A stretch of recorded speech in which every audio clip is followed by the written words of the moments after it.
छत्तीसगढ़ के एक दुर्ग जिला में ईसाइयों का प्रार्थना सभा चल रहा था। पुलिस आती है और पास्टर को गिरफ्तार करता है और वो सभा जो चल रहा था वो एक घर में चल रहा था। पुलिस गिरफ्तार करके पास्टर को जेल भेज देते हैं। हमारे बीच में पास्टर जी हैं, ये बोलते हैं कि धर्म परिवर्तन होता ही नहीं है, धर्म परिवर्तन हम लोग करते ही नहीं हैं। लेकिन जो छत्तीसगढ़ में दुर्ग जिले में जो ये घटना घटी है कि एक घर में पास्टर साहब धर्म को परिवर्तन करवा रहे हैं, ये हम नहीं कर रहे हैं, पुलिस वहां के कर रही है और पास्टर साहब को जेल भेज दिया जाता है। और पास्टर साहब कहते हैं कि धर्म परिवर्तन होता नहीं है। कैसे देख रहे हैं आप इसको? सबसे पहले तो हमारे चैनल पर जितने भी लोग जो देख रहे हैं, हम सबको जय मसीह कहते हैं। और आपका सवाल जो भी है उस सवाल में स्पष्ट है, आप बता रहे हैं। और ये आप क्या बता रहे हैं कि ये पूरी मीडिया में खबर ये चल रही है कि दुर्ग में, जो छत्तीसगढ़ के दुर्ग जिला है, वहाँ पर एक घर में पास्टरों के द्वारा प्रार्थना सभा चलाया जा रहा था और बजरंग दल के कार्यकर्ताओं के द्वारा पुलिस को इन्फॉर्मेशन की जाती है और पुलिस आती है और उन लोगों को धर्म परिवर्तन के आरोप में गिरफ्तार करती है। हम आप लोगों से सवाल ये पूछना चाहते हैं कि क्या कोई व्यक्ति अपने घर में प्रार्थना सभा चला रहा है तो गुनाह है? आखिर क्या हमारे ही देश में हमको ये अधिकार नहीं है कि हम अपने जिस भगवान को मानते हैं, जिस ईश्वर को मानते हैं, जिस परमेश्वर को मानते हैं, क्या उसकी आराधना, उसकी विनती, उसकी प्रार्थना क्या हम अपने घर में नहीं कर सकते हैं? उस पास्टर की क्या गलती है जो अपने घर में प्रार्थना सभा चला रहा है? जो लोग इंटरेस्टेड हैं, जिनको मन कर रहा है, जो परमेश्वर में विश्वास करने वाले हैं, वो आकर के प्रार्थना सभा में अपने घर में आकर के हैं, तो इसमें बुराई क्या है? इसमें दोष क्या है? सरकार को कानून के मानते हैं कि नहीं आप? सरकार के कानून को बिल्कुल मानते हैं। जब वहाँ की सरकार कह दिया कि पास्टर को अपने चर्च में ही सभा चलाना है, प्रार्थना करना है, तो घर में नहीं चलाना है, तो फिर आप क्यों चला रहे हैं घर में? चुप परिवर्तन करवा रहे हैं, धर्म परिवर्तन करवा रहे हैं। तो सरकार का जब कह दिया गया कि नहीं चलाना है, आपको अपना चर्च में चलाइए, तब फिर आप घर में क्यों? ये सवाल जो ऐसा है ना, ये सवाल को सुन करके और इस सवाल से ही जो है ना, एक कह सकते हैं कि दोगलापन नजर आता है। एक सवाल हम आपसे पूछना चाहते हैं, सरकार ने ये कह दिया कि आपके घर में, अपने घर में आप चर्च नहीं चला सकते हैं, आप अपने घर में प्रार्थना सभा नहीं चला सकते हैं। यह सिर्फ ईसाइयों के लिए है, हिंदू के लिए क्यों नहीं बताया कि आप अपने घर में पूजा पाठ नहीं कर सकते हो? आप सत्यनारायण के कथा कहाँ कहते हैं? घर में कहते हैं। अब आप कर्मा और तीज कहाँ करते हैं? घर में करते हैं। आपको तीज, कर्मा और सत्यनारायण, झूठ नारायण करने के लिए आप घर में कहते हैं, तो ये लीगल है। हम अपने घर में प्रार्थना सभा चलाते हैं तो ये लीगल है? क्या गलती आप बताइए ना हमको। तो कानून बन गया, उसी पर चलिएगा। तो कानून आप इसको क्यों नहीं बनाए, ये बताइए। ठीक है, कानून बन गया, तो कानून खाली यही क्यों बन सकता है कि एक क्रिश्चियन अपने घर में प्रार्थना सभा नहीं कर सकता है? तो आप ये नियम क्यों नहीं बनाए कि कोई भी व्यक्ति, भारत के रहने वाले, हमारे राज्य के रहने वाला कोई भी व्यक्ति अपने घर में पूजा पाठ नहीं करेगा? ये लगा बनाना चाहिए था ना, आप ये क्यों नहीं बनाइए, बताइए ना। तो धर्म परिवर्तन करवा दीजिएगा। धर्म परिवर्तन हो गया तो ये क्या हो रहा है? जब कहते सरकार जब कह रही है, अच्छा सरकार के मानते कि नहीं आप? बिल्कुल मानते हैं। संविधान को मानते हैं? बिल्कुल मानते हैं, हम संविधान से ही चलते हैं। संविधान के मानते ना, तो ये जो बात आप उठावे नहीं करते। आप हमको बताइए कि आप संविधान को मानते हैं कि नहीं? मानते हैं। आप मानते हैं? तो अगर आप संविधान को मानते तो ये बात कहवे नहीं करते कि धर्म परिवर्तन। आप बताइए, संविधान का आर्टिकल 25 में क्या है? क्या हमारी धार्मिक आजादी नहीं है? हम किसी भी धर्म को मानना चाहिए, ये हमारी आजादी है, हमारी स्वतंत्रता है। आप एक बात और बताइए, लोग बताते हैं संविधान ये कहता है, कानून ही बताता है कि आप प्रलोभन दे करके, लोभ लालच दे करके, किसी को डरा धमका करके किसी को धर्म परिवर्तन नहीं करा सकते। तो वहां पर तो लोभ लालच दे करके आप, क्या लोभ लालच है बताइए ना, क्या लोभ लालच दिया गया है? आपके पास में क्या एविडेंस आया है कि प्रार्थना सभा में बैठा था, उसको बुलाया गया कि आओ तोरा हम 2-2 लाख रुपया देंगे, आओ हम तुमको ये कर देंगे, वो कर देंगे? एक मसीही लोग जो होते हैं, एक पास्टर जो होता है, वही बात कहता है जो हमारी बाइबल में लिखी गई है। हमारी बाइबल क्या, हमारी बाइबल में याकूब 5:15 वचन कहती है, विश्वास के प्रार्थना के द्वारा रोगी बच जाएगा, प्रभु उसे उठाकर खड़ा करेगा, और यदि उसने कोई पाप भी किया तो उसकी भी क्षमा हो जाएगी। हमारा परमेश्वर पाप करते रहिए, वहां क्षमा होते रहेगा। यही सिस्टम है। क्षमा के मतलब समझते हैं क्या होता है? आपका आपका है तो बहुत अच्छा है, एक घड़ी पुनियाद घड़ी यादों में पुनियाद, तुलसीदास प्रभु संगति कटे कोटि अपराध। समझते हैं कर अर्थ क्या होता है? तुलसीदास के नाम ले लो, करोड़ों करोड़ पाप करते रहो तो सब अपराध क्षमा हो जाता है। तो आप वाला बढ़िया है। और हमारे वाला में तो सिस्टम है कि अगर कोई व्यक्ति एक बार पाप किया और अपने पाप को दिल से स्वीकार कर लिया तो परमेश्वर उसको क्षमा करते हैं, लेकिन बार बार की गलती को तो क्षमा नहीं होता है। लेकिन यहां आप में तो सीधा सीधी कह रहा है कि एक घड़ी पुनियाद घड़ी, अब आधों में पुनियाद, मैंने कितनों भी गलती कर देते, करोड़ों करोड़ सैकड़ों सैकड़ों आप गलती कर देते हैं, और करने के बाद अगर आप भगवान का नाम ले लेते हैं तो आपका सारा पाप अपराध मिट जाता है। तो ये बताइए, यही वाला सही है? सही है? ये आपका रामायणमा में जो बतिया लिखा हुआ सही है? आप तो घुमाने स्टार्ट कर देते हैं, आपको जो है ना आपके पास में कोई जवाब नहीं होता है। अब आप यही बात कहते हैं कि घुमाने की बात, वही कानून की बात हम कह रहे हैं। अरे भाई साहब, अच्छा अभी आप बोले, अभी आप क्या बताए कि एक मतलब पाप करते रहो। हमने जब इस वचन को बताया कि परमेश्वर कहते हैं कि याकूब 5 के 15वीं वचन कहती है कि विश्वास के प्रार्थना के द्वारा रोगी बच जाएगा, प्रभु उसे उठाकर खड़ा करेगा, और यदि उसने कोई पाप भी किया हो तो उसकी भी क्षमा हो जाएगी। आपने क्या कहा कि इसका मतलब पाप करते रहो? आपने यही कहा ना। इसका मतलब यह नहीं है कि पाप करते रहो, इसका मतलब यह है कि आपने अगर गलती किया है, आपने अपराध किया है, आपने पाप किया है, तो अपने पाप को अंगीकार करो, स्वीकार करो कि हाँ हमने पाप किया है। सुनिए, किसी को हत्या सुनिए एक मिनट ना, किसी को हत्या कर देगा, हत्या करने के बाद में आपके चर्च में चला जाएगा तो उसको पाप खत्म हो गया।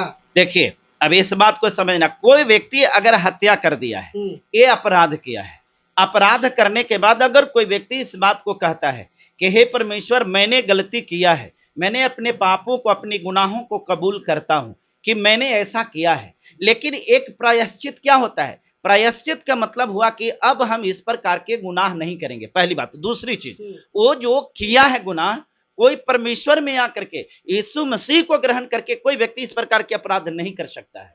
शायद आपको यह पता नहीं होगा, कोई व्यक्ति मसीह को मानते हुए इस प्रकार की घिनौना अपराध नहीं करता है, और अगर कोई करता है इसका मतलब वो क्रिश्चियन नहीं है, इसका मतलब जो है परमेश्वर के। कितना तो पास्टर लोग को ऊपर FIR हुआ इस सब के बारे में। कौन सब के बारे में? रेप कांड में भी हुआ था, अभी तो जो है ना पास्टर लोग थे उसमें भी बवाल हुआ है। नाम पता है? नाम पता है?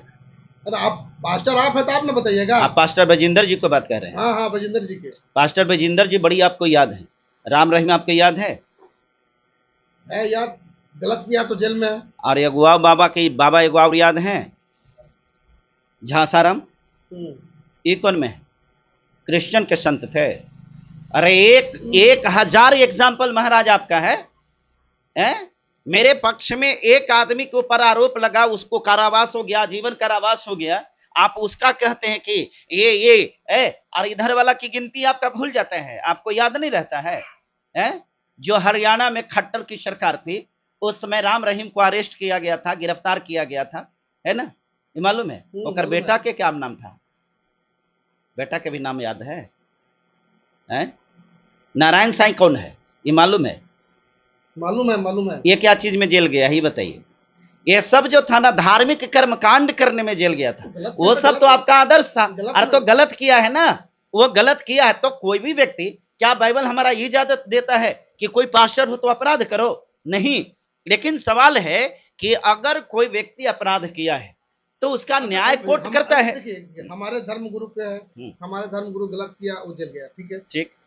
हम आपको बोल रहे हैं कि आपका धर्म गुरु जो है, आप पास्टर हैं या और लोग पास्टर हैं, तो वो लोग गलत करेंगे तो जेल नहीं जाएंगे, प्रार्थना कर लेंगे तो खत्म हो जाएगा। नहीं, कानून नहीं है। आप एक चीज और जानिए, आप व्यवस्था के बारे में नहीं जानते हैं। मनुष्य के जीवन में 2 व्यवस्था काम करता है।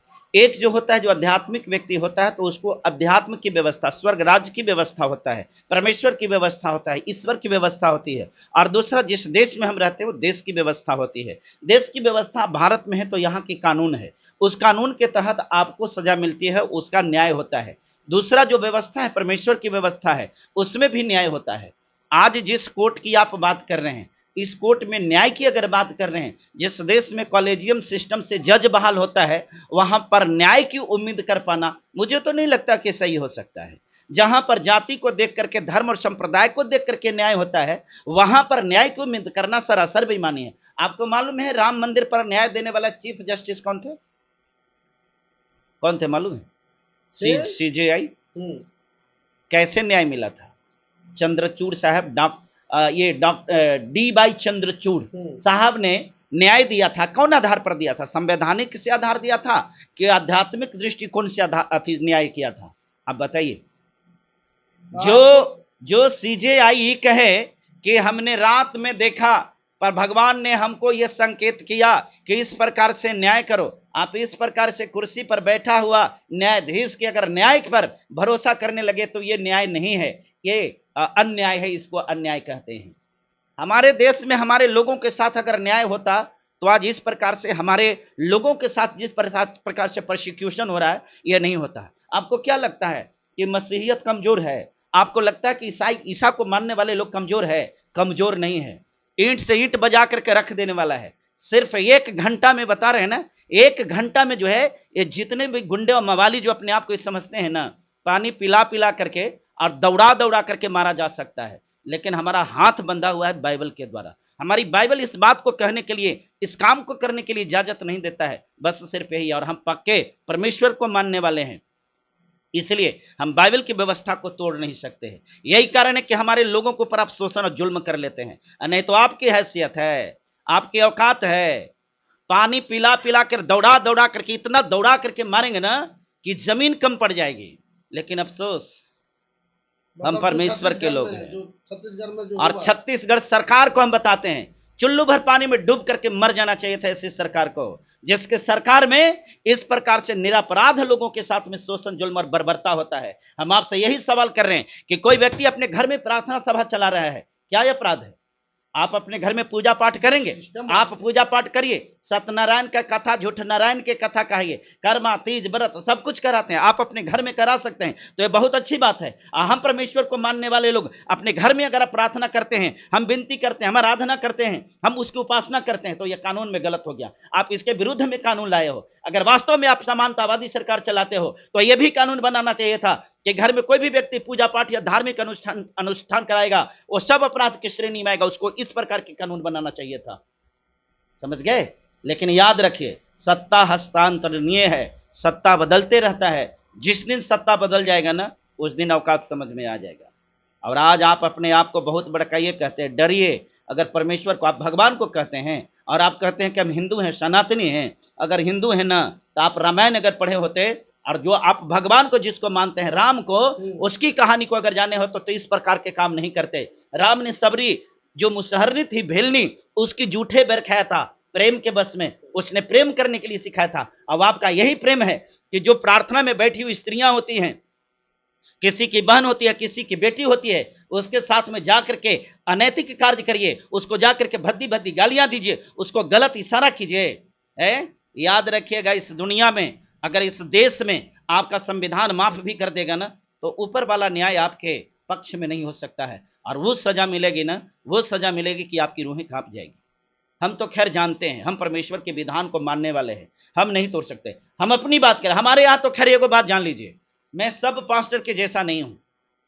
मैं ईंट का जवाब पत्थर से देना जानता हूं, ठीक है। मैं बाइबल की व्यवस्था को भी जानता हूं, हम बाइबल को पढ़े हैं, बाइबल में बात को लिखता है। मैं उस मनुष्य से क्यों डरूंगा? मैं उस मनुष्य से क्यों डरूंगा जो खुद मर जाने वाला है और घास की नाई मुरझा जाने वाला है? मैं उससे क्यों डरूंगा?